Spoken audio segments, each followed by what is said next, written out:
Yo, dans cette vidéo, on va parler d'un sujet qui peut sembler anodin ou sans intérêt, mais qui en réalité est d'une importance capitale lorsque l'on fait du car design, des designs de props ou même pour parler plus simplement quand on fait du dessin d'imagination.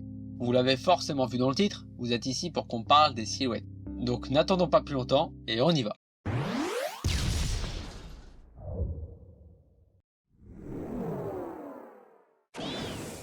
Pour ceux qui ne le savent pas, l'utilisation des silhouettes est un outil formidable, faisant partie des méthodes les plus utiles et les plus productives quand on doit produire une grande quantité de variantes de concepts. Alors attention, je ne dis pas que tous les concept artistes utilisent cette méthode, et ce n'est clairement pas une obligation pour concevoir une créature, un personnage ou même un props, c'est simplement une méthode parmi tant d'autres. Par contre, ce que je dis, c'est que tous les concept artistes ont conscience de la silhouette de leur création. Même s'ils n'utilisent pas cette technique, ils ont au moins à l'esprit la forme de leur personnage quand ils font par exemple du car design. Nous avons souvent en tête une silhouette comme étant une forme noire, mais en vrai si vous faites un simple croquis de ligne, ça aura le même effet et c'est même tout aussi efficace. Vraiment ça dépend de l'artiste, c'est une question de goût, de confort. Avant tout, il faut savoir une chose, consciemment ou inconsciemment, nous créons toujours à l'aide de différentes formes qui fonctionnent bien entre elles. C'est une étape obligée si on veut avoir un bon résultat. Et justement, un des meilleurs moyens c'est de passer par la silhouette. Et puis, il faut vraiment considérer la recherche de silhouettes comme étant une phase de pré-production. C'est typiquement le genre de choses qui sera dans votre carnet de croquis ou niché dans un fichier Photoshop qui ne sera jamais vu par personne d'autre que vous. Il s'agit simplement d'un processus de recherche destiné uniquement à l'artiste. Donc il ne faut vraiment pas avoir peur d'y aller, de griffonner, de faire des erreurs, d'essayer, parce que de toute manière personne ne vous jugera. Mais c'est pas parce que personne ne le verra que ce n'est pas pour autant hyper important. Au contraire, c'est à ce moment précis que vous pourrez créer des formes iconiques et frappantes. Trouver une silhouette forte, originale et intéressante a pour but de la rendre facilement reconnaissable, de l'ancrer dans la tête de tous ceux qui verront le résultat final. Et l'une des meilleures choses à propos de cette méthode, c'est que nous n'avons pas besoin de nous concentrer sur les détails.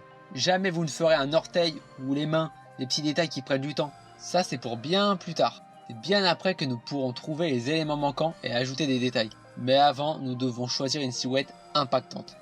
Bon, c'est bien beau de donner la définition d'une silhouette, mais il est peut-être temps qu'on voit son fonctionnement, non?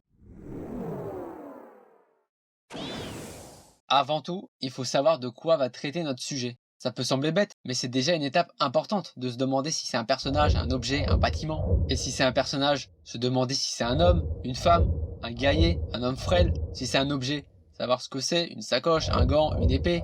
Et si c'est une épée, à qui elle appartient. Si c'est à un voleur, c'est peut-être une épée courte, facilement transportable, etc., etc. Vous avez compris le principe. Se poser les bonnes questions avant de commencer va vous faire gagner énormément de temps pour la suite, croyez-moi. Donc on va commencer l'exemple par faire un peu de hard surface, car une forme dure est plus simple à s'imaginer en volume par rapport à une forme organique. Donc pour le premier exemple, on va partir sur la recherche de design d'un vaisseau spatial. Comme on se le disait tout à l'heure, il faut avant tout se poser les bonnes questions. Pour notre vaisseau, nous devons savoir si c'est un vaisseau mère, vous savez, le genre de vaisseau tellement imposant qu'il est impossible de faire atterrir sur une planète, ou plutôt un vaisseau agile. Également, nous devons savoir si c'est un vaisseau neuf ou s'il est un peu usé par le temps, avec des éléments qui sont à la limite de se détacher, etc., etc.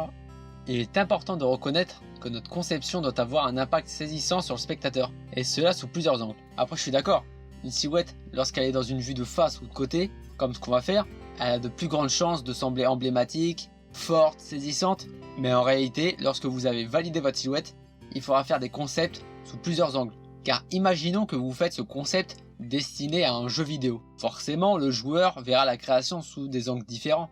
Il ne verra pas une silhouette de profil. Également, je vous conseille fortement de prendre des références pour alimenter votre imagination. Absolument tout peut vous servir. Les objets, les animaux vivants, toutes les images peuvent être utilisées pour commencer. Jouons avec les outils et les astuces à notre disposition. Voyons cela comme une aide. Dites-vous que plus vous avez un handicap et plus il vous faudra des béquilles, une attelle, un fauteuil roulant. Bah là c'est pareil. Plus vous êtes débutant et plus il vous faudra d'aide. C'est normal. Donc ici, nous allons partir sur un vaisseau agile, usé par le temps mais pas non plus une carcasse, pouvant accueillir une personne, donc uniquement le conducteur. Pouvant également combattre, mais uniquement comme défense. Faut pas qu'il soit suréquipé d'armes. C'est pas un vaisseau d'attaque, c'est un vaisseau d'exploration. Donc en partant de chacun de ces mots-clés, on va pouvoir s'y mettre. Le secret, c'est d'être relâché, de ne pas contrôler son mouvement, tout en gardant en tête le thème sur lequel nous travaillons. C'est pas simple, mais à force de pratiquer, ça viendra. Ici, on voit vraiment que j'y vais inconsciemment. Je ne réfléchis surtout pas à quelle forme je vais faire, car c'est là toute la force de la silhouette. Nous permettre de réaliser des choses qu'on n'aurait jamais fait en temps normal. Et par moments, des silhouettes peuvent sembler chaotiques ou même inexploitables. Mais votre inconscient y verra des formes qu'une autre personne ne verra pas. Un peu comme quand on regarde un nuage. Et pour le faire sans réfléchir, il faut surtout que ça aille vite. Ici, je n'ai pas mis d'accélération à la vidéo et j'ai fait 6 silhouettes en environ 1 minute 30, 2 minutes. Max. Quand on commence à avoir plusieurs propositions, il est utile de les aligner ou de les répartir tous sur une même page à une échelle réduite. Au stade où nous sommes, nous recherchons une forme et un design auquel nous pourrons nous référer et qui offre le plus de potentiel. Certaines des formes les plus simples deviennent souvent les plus faciles à reconnaître. Il ne faut pas forcément aller dans un truc compliqué inutilement. Évidemment, toutes vos silhouettes ne seront pas incroyables.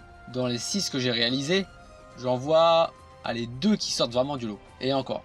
Une fois que nous avons choisi une silhouette, nous pouvons y apporter des détails. Commencer à y mettre en place l'anatomie, la structure en se basant toujours sur la silhouette. C'est bien de modifier quelques points par-ci par-là, mais le but est quand même de donner un sens aux formes de manière à conserver cette silhouette emblématique par laquelle nous avons commencé. Si nous la modifions trop, ça n'a plus de sens. Il faut aussi faire attention à ne pas mettre des détails inutiles.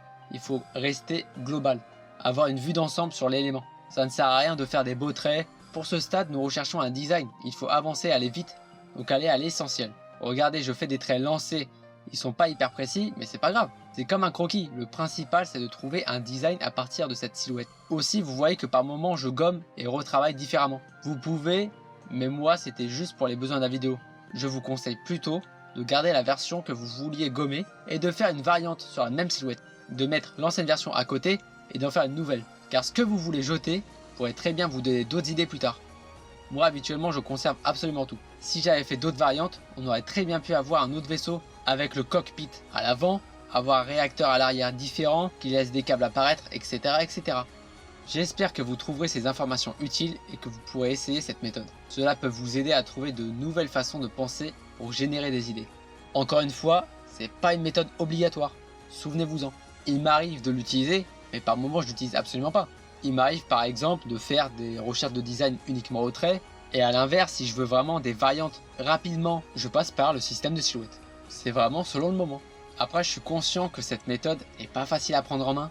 C'est pas évident d'essayer de se détacher, de ne pas penser aux traits qu'on fait, mais à force, vous allez y arriver et vous prendrez même du plaisir à faire cette recherche de silhouette. En tout cas, c'est un moyen qui me convient moi et j'espère qu'elle vous conviendra également.